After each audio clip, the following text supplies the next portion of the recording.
the design part that comes to India with these projects is also going to increase. Therefore, I see in the next at least 4 to 5 years, the IT companies thriving, and thereby the design also being in much more demand these days.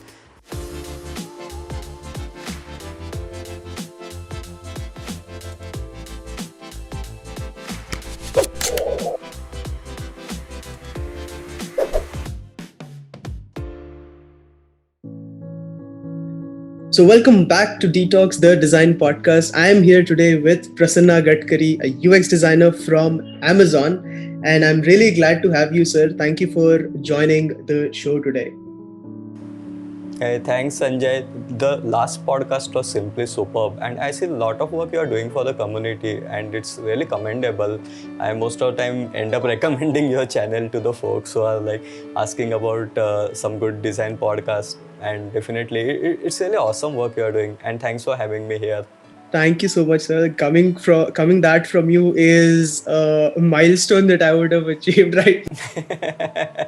Yeah. So challenging times, and I wanted to have a discussion with you about that pandemic versus design or designers in the industry.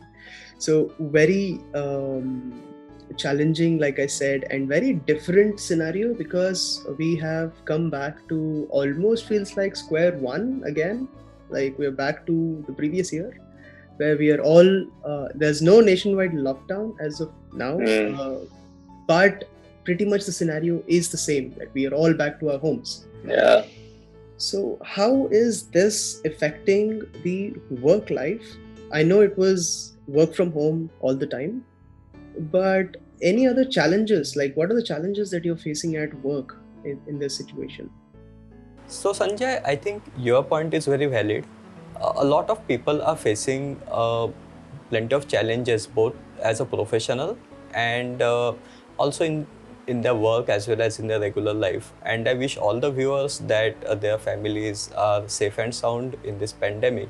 And while things are not really in our control, it's a common thing that now everyone is working from their homes, facing both challenge, like maybe kids are around, maybe they are distracted during the work, and maybe there are some things that are not really in their control, like some of the family members are not well and they need to take leave. Some of the family members of the teammates are also on leave. Some of the teammates are affected by this. So overall, I think the work is getting sluggish day by day. There are a lot of dependencies, product releases are getting impacted, and thereby the business overall is not really going smoothly as we expect it to go. However, on the positive side, there are a few things that we are learning gradually. That first thing is that the establishments who are putting all their money in getting new offices don't have to really put that money, and thereby I feel that some amount of profits are offsetted by that. So everyone working at home, for example, some of the companies have even said that okay, you can permanently work from home, or you need to meet like once a month or something like that. So all that money that was churned out in maintaining the overheads, such as, like I said, office space, the electricity bills, and probably even the staff who is like taking care of the catering, plumbing, and stuff like that, is no longer necessary while in this new normal. So that's on the bright side we can see. And while if you, there was a short survey run by HBR recently, which actually said that would you really like to work from home for a really long duration, like maybe an year or maybe longer than that, or maybe even permanently, and a lot of folks actually responded positively to that.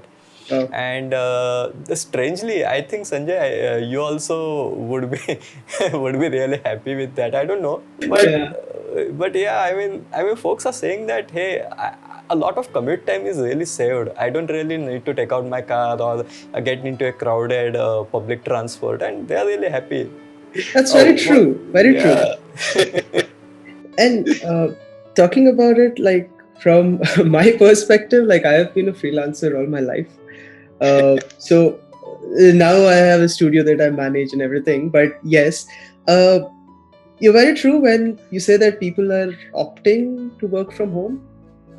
I mean, they're happy to do that. Yes, I am also very happy to do that because I've like this was nothing new that I had to work from home because I've been doing that all my life. But then, like you said, that anything and everything that can be avoided is happening now. Like you do not have to go and have a physical meeting. So the way I look at it, it's a cost that is cut down. Not only transportations and everything, every meeting has a cost. So you grab a coffee, you have lunch together, you have dinner together. So all of that, Correct. everything is happening online, and it's equally productive. So that's something that I am happy about.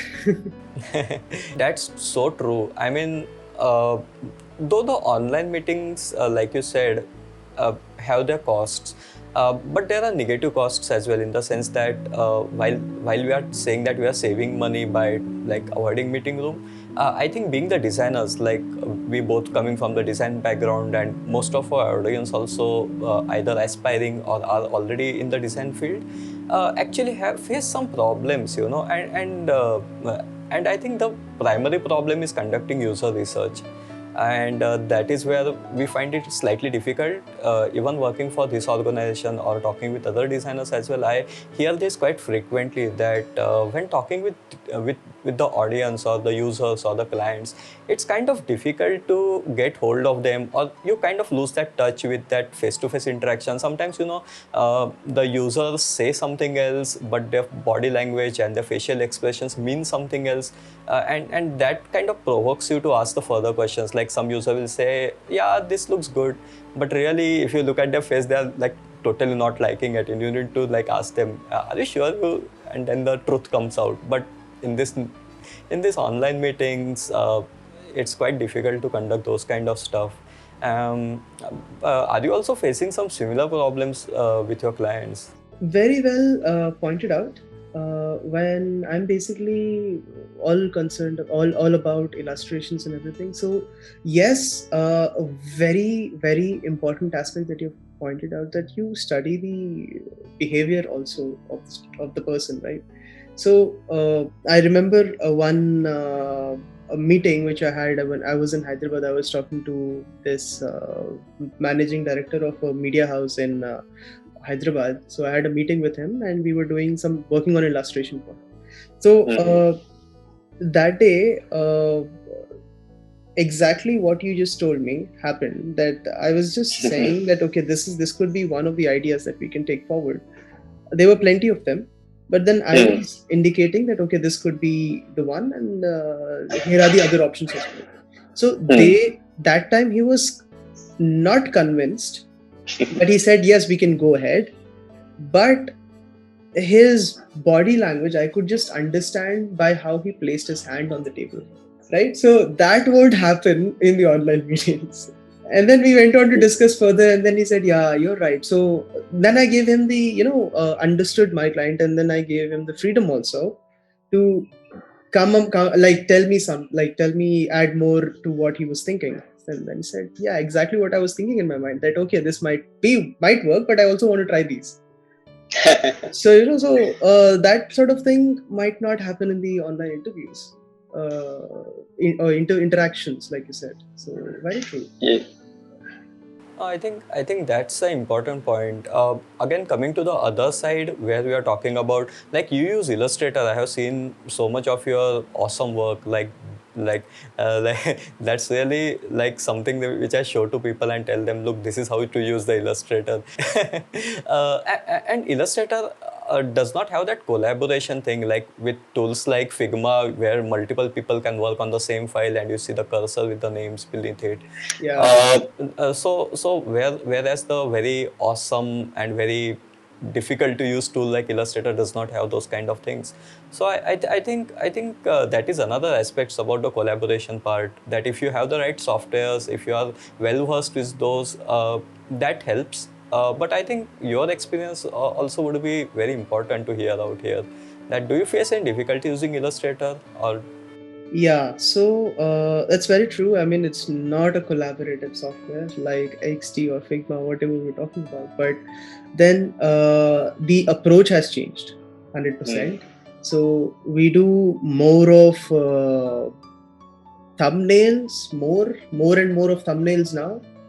And interns or other people who are coming on board for projects, we brainstorm together, and then we put down ideas separately, like everything happens in the industry, and then we don't directly go to Illustrator as we would go before, but or we now use Procreate, which is more of very handy also, and it's again a raster software, not a what do you say, vector based, but it helps us to move things around.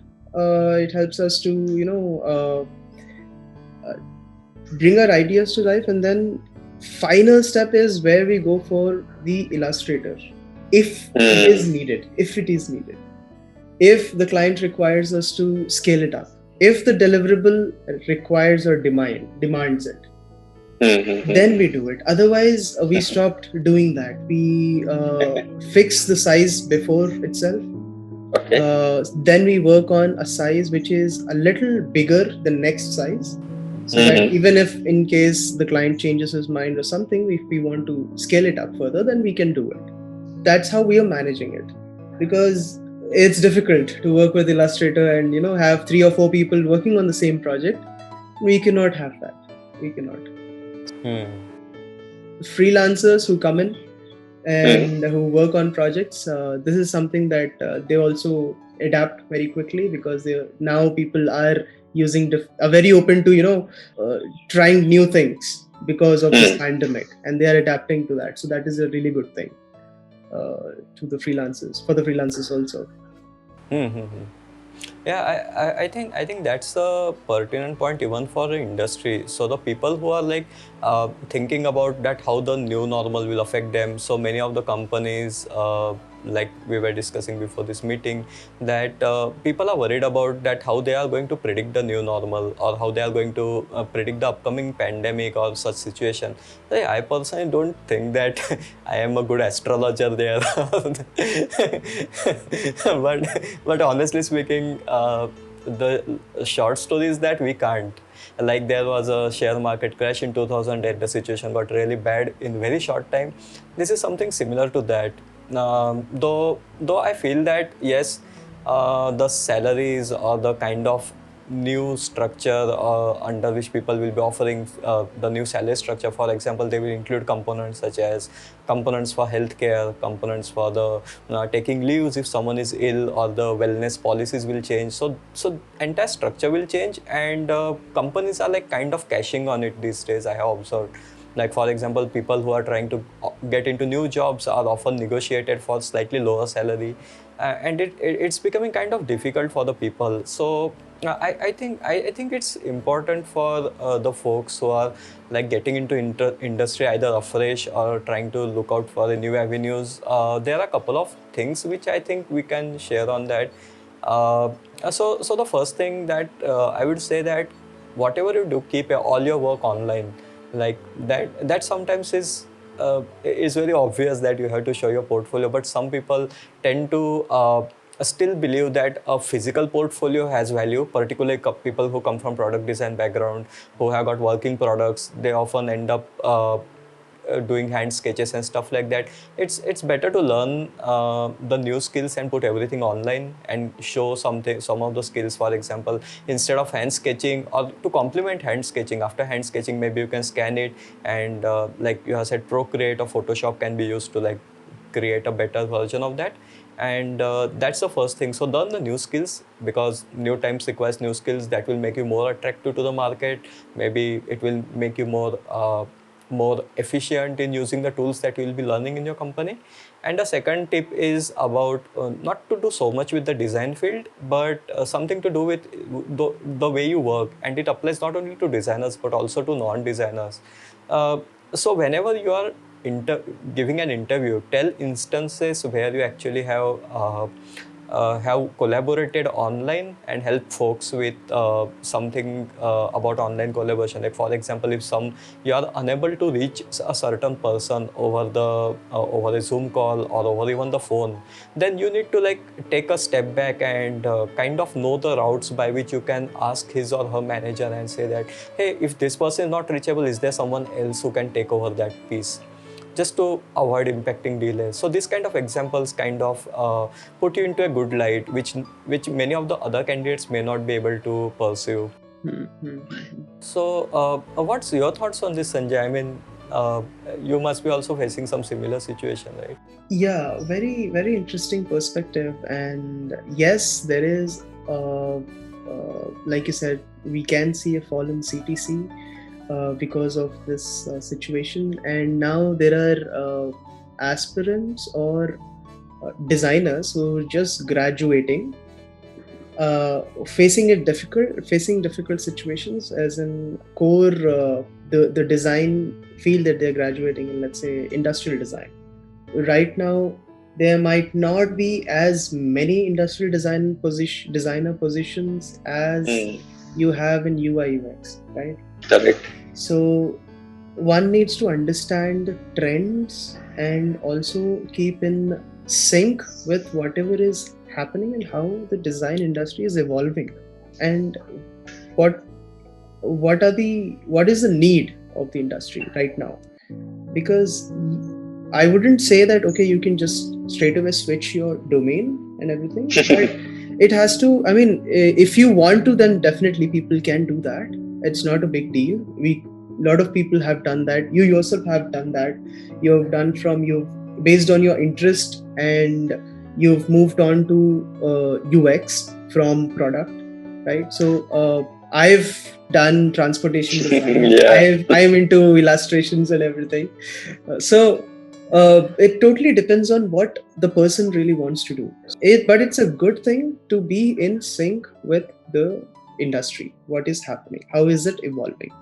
And then there are questions for, let's say, I was talking to this freelancer recently, who's working with me on a project, and he said, so I personally saw a lot of projects being getting stalled, and clients are saying that okay, we're not certain if we want to take this forward because our product is getting delayed. So our work is mostly based on their launch. So because it's something they use to show their product outside.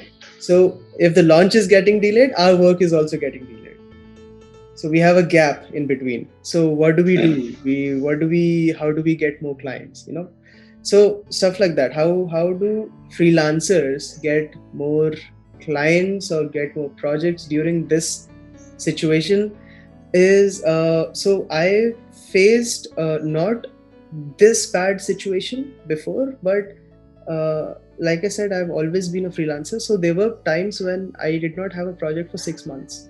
Yeah, there have been times when I was just freelancing before I even had a design education. Wow. So no project. So luckily I was into exhibitions and everything during that time. So I used to exhibit my artworks, and I used to explore, like create the kind of work that I want to work.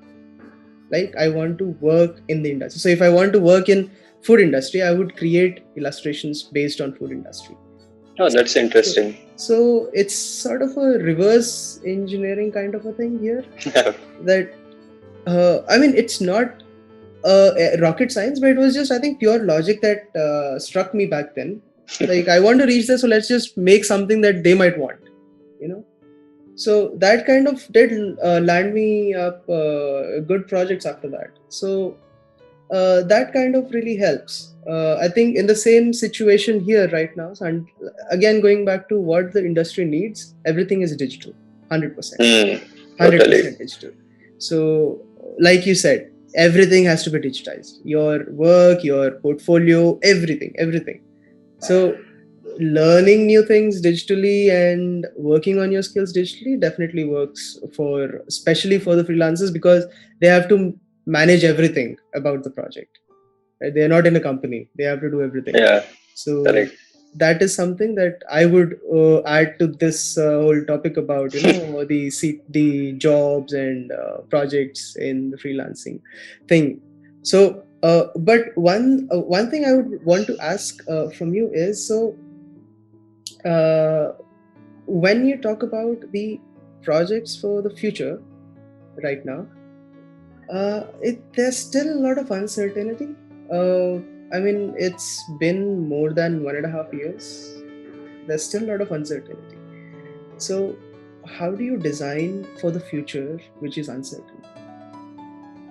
Uh, that's a very important question, and especially for folks who are from design background, this is more relevant because because I have seen like there are quite a lot of designers who don't grasp the actual business intent or the business need for their designs, and that is where I think more and more designers should step in, talk with the product manager, talk with the business stakeholders, and try to understand that what are their plans in order to like launch a new product. So they might ask questions like, say 2 years from now, where do you see this product moving, or how do you or speak with marketing folks and ask them that, hey, where do we see our product or how many user base do you see increased in the next 2 years or something like that.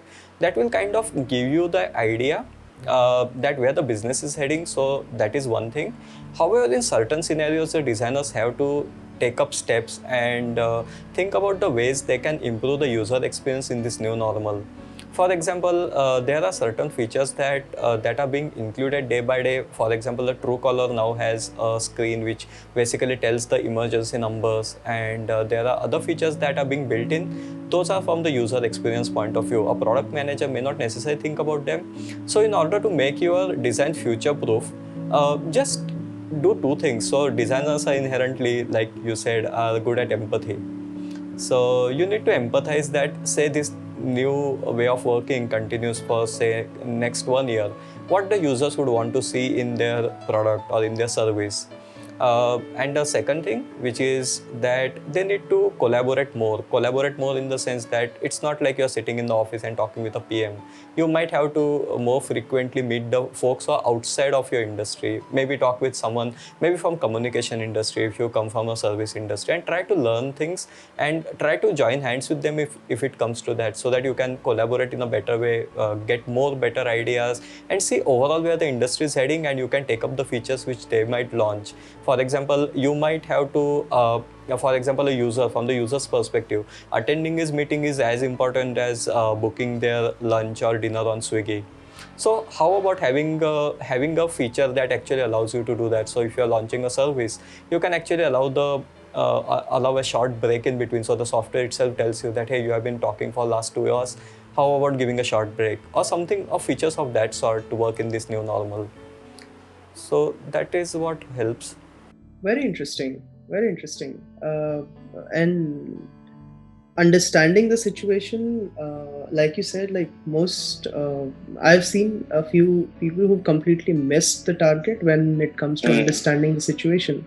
It's the most crucial part of, I think, any project. If we do not understand the situation or able to forecast the situation based on our observations, it's something that is very crucial. When we're talking about that, challenges in the industry, the how we are thinking about work in a scenario which is not certain, which is not clear, ambiguous. So what about the same situation for design aspirants who want to study design? Because I'm asking you this because the 2020 batch who made it to NIT, made it to IDC, these premier colleges which have beautiful campuses, amazing campus life, amazing exchange, peer-to-peer learning. Even the batches are also designed in a such a way that every student of that class is different, and they would add something or the other to the next student. Yeah, that is true. So now they are learning remotely.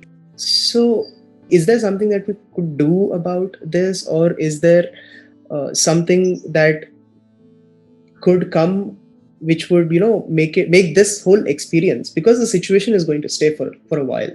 How can we improve this, or what is your take on this situation for students? So from students' aspect, there are a few things. So like Sanjay, you spoke previously about keeping that thing in the mind that you have to adapt yourself as per the industry and as per where we are heading, and building those skills which you need to do. or building the skills which are relevant to the industry. So tying into that, right, even while studying or even while collaborating, the way you communicate or the way you share your information across the different channels, for example with your fellow classmates, you need to be more overt, in the sense that you have to be more explicit. So it's something that you have to speak your thoughts out, and you have to tell them that what are your ideas, instead of simply like sketching. Or because even with sketching it kind of becomes difficult with sketching on the screens. That's where the students might want to invest in some of the good tablets, like for example Wacom can be a good one, where you can connect and simply sketch out a new idea and show it to the folks. um, like the same thing they will be doing in the industry ultimately. So that is one thing. The second thing is that preparing everything to be digital. And I think that if a professor is, say, getting into more and more physical aspects, for example manufacturing cannot be like simply digitized in a short span. So that is where you should focus more of the questions to the professors based on their industry expertise or academic expertise, that hey, how do we do this in the new situation? And maybe the professors who are the brilliant mind in the academics might actually tell better ideas to learn, and maybe even consider you teaching something that are more relevant in this current domain. So the industries are looking for the folks who are able to like thrive in this new way of working. And that is where your thing comes in, that you actually want to show that what are the different ways that you have worked with your fellow candidates, how you have like cross pollinated with the different people in your batch, like you said about the peer learning, right? So the peer learning will happen only when you are like more and more expressive, you tell more of your ideas, and maybe your classes will get slightly longer, maybe your collaborations will get slightly longer, but at the same time that is how you'll be operating in the industry as well. So that's what do you think about that? I mean, you yourself have to been in the Italian Institute, so you can share about that as well. So, what I feel is, what I have noticed is that design is not something that can be just, it's not a rule book. It's not something that can be, okay, this, you read this book, you get to know what this is. It's not that. So, it's not about realizations, it's about your perceptions, it's about how you research, how you find out things. So, this whole process, it's a process, and this takes time. For this thing to happen, you might also want to put yourself into different contexts, because you experience different things in different contexts, and every context has its own challenges, has its own pros and cons, which a designer has to, or a design student has to understand, right? So what I had, the kind of education that I've had in Italy, was that they would just leave me open to the context, and I have to figure out. And similarly, I see, I mean, this could be a common thing in design education. As a person, as a design student, you have to evolve, right? I have to learn.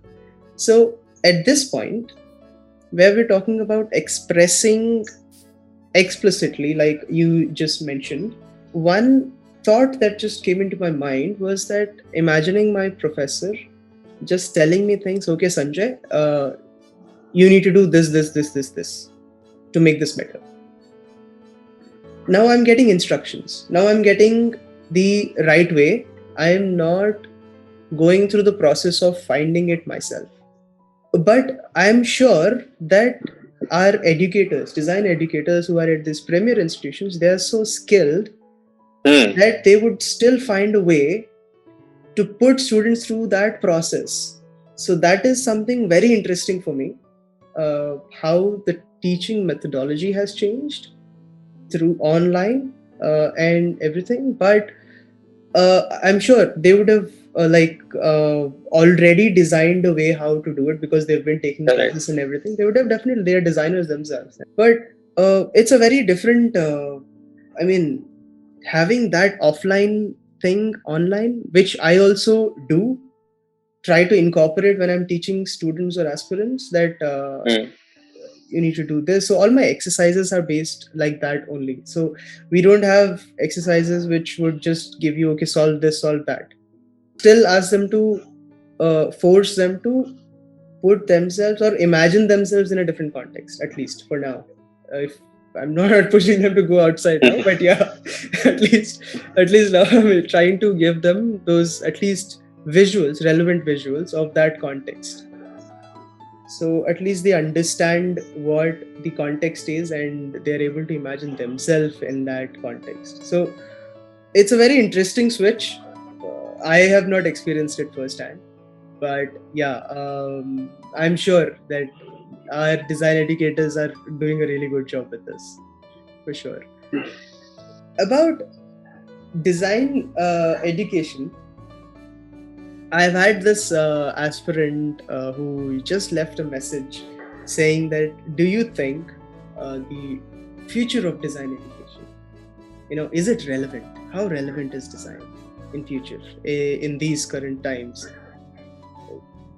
What would you like to say to that? Oh, actually, I feel that design has become even more relevant. I will tell. There are a couple of points I can tell in that defense. So the one thing is that, see, like traditionally, all the IT companies or all this IT culture is thriving in India because a lot of work from US and other countries is flowing into India, and a lot of these include design artifacts, such as many of them would ask you to design screens. That's where the UI UX field is kind of catching up really fast, and sadly other fields are taking a backseat. And the flow of work now in this new normal is going to increase because in US the companies would have been on even tighter budget now, and they would prefer to outsource more of the artifacts to India, and that is where the design part that comes to India with these projects is also going to increase. Therefore, I see in the next at least 4 to 5 years, the IT companies thriving, and thereby the design also being in much more demand these days. That is the first point. And the second point is that with more and more collaborative culture, you are no longer bound to a particular boundary. And that is where you need to design new systems, and you have to take care of the changes in the industry. So like you rightly said, that you have to be careful, and our educators are also skilled enough to take this into account. You yourself are doing that quite a bit, like you are setting up your exercises for making the student used to this kind of circumstances. So I feel that is where all of us are heading. So for example, you are also kind of designing those things, designing your exercises, your question papers, and all the training material that you are giving to students. So I think that is the exact point which even I was saying, and probably you can also tell that how you feel that we are kind of converging into design field because you also teach design, right? So maybe you can tell that how do you feel that the design is going to grow in the future. So my opinion, or what I think is about design, it's I mean, there's nothing to contest with what you just said. That it is more relevant as of now, more than ever, because challenging times, situations that we've never seen, interactions that we are having which are different, calls for different products, call for different solutions.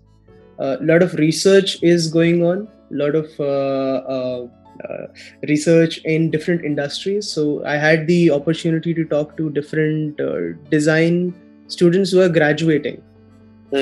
So their perspective has changed, how it is more relevant to what is happening right now. And if you talk about the curriculum, what the design institutes are teaching, for example, NID may, if you talk about new media design, they don't have a set curriculum.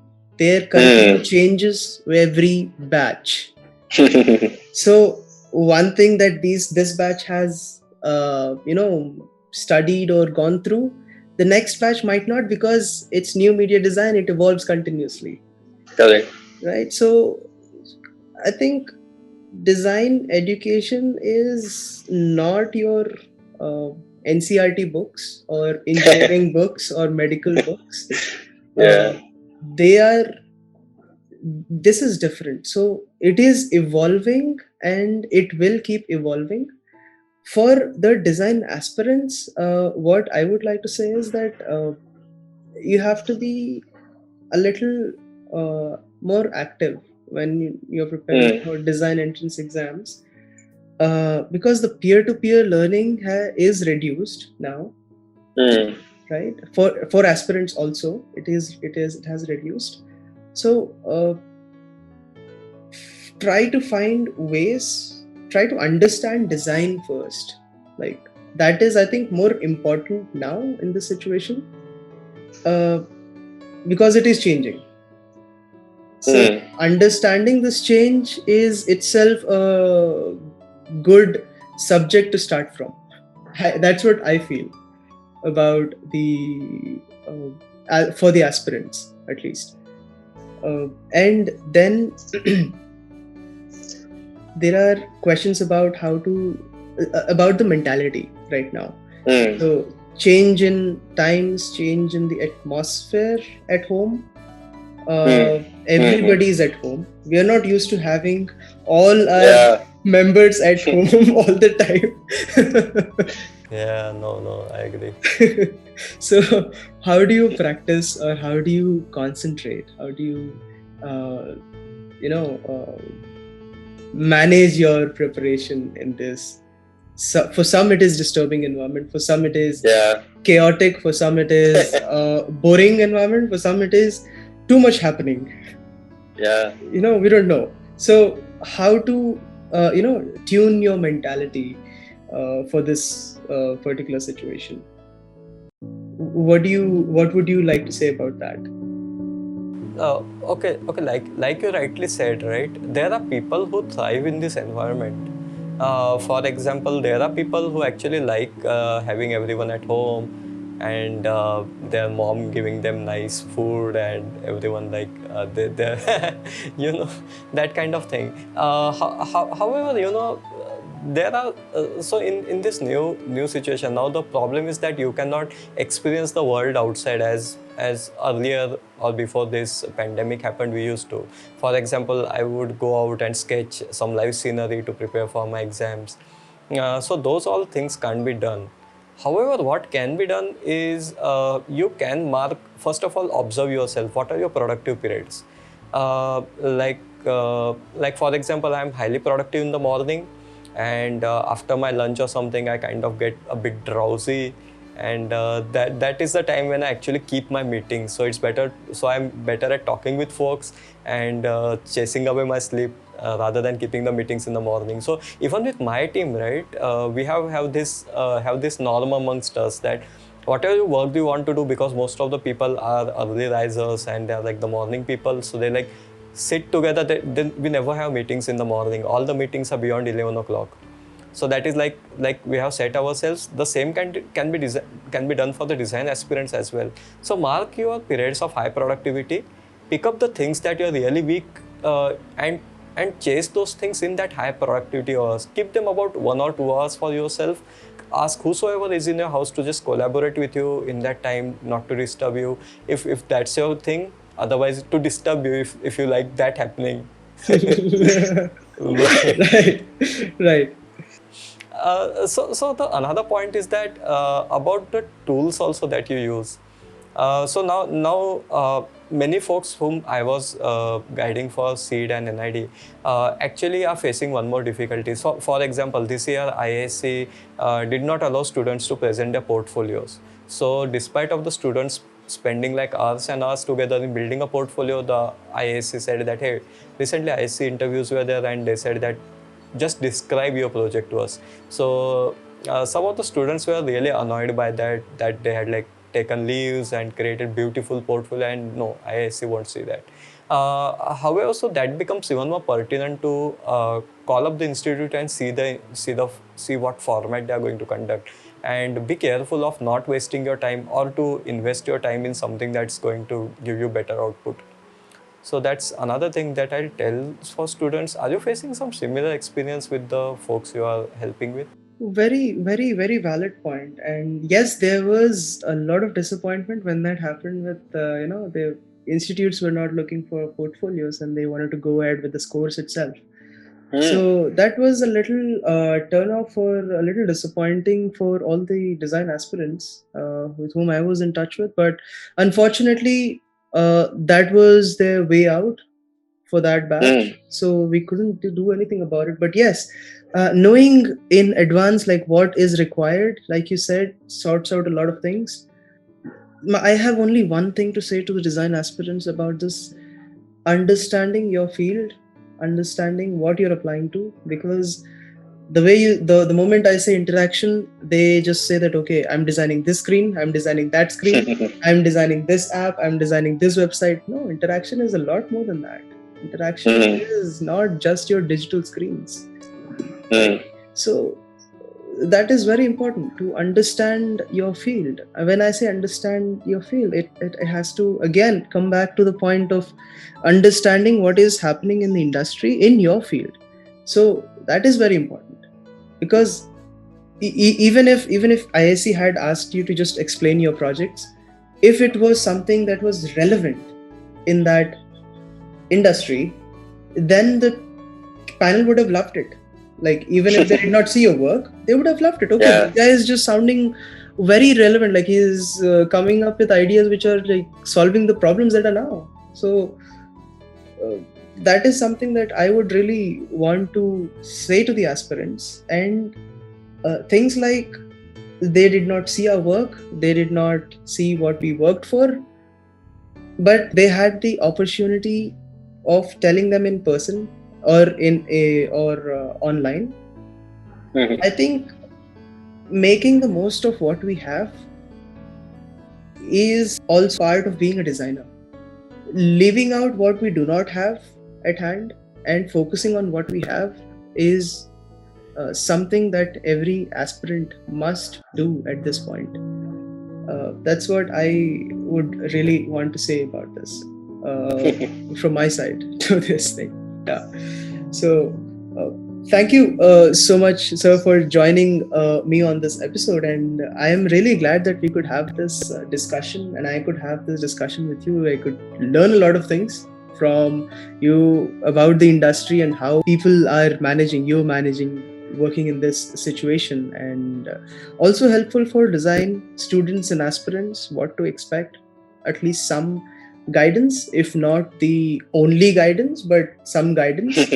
Right? So this would definitely help. And thanks again for joining me on the podcast today. Thanks a lot, Sanjay, for conducting this session. I mean, I'm really glad that you are doing this really phenomenal work, and your YouTube channel, the number of subscribers I have actually increased in this new normal, I think, and they will keep on increasing with your new series coming up. I'm pretty sure that you are doing great, and thanks a lot for inviting me to this conversation. It was really awesome talking with you. It's a pleasure, sir. It's a pleasure. It's a pleasure too. Thanks a lot.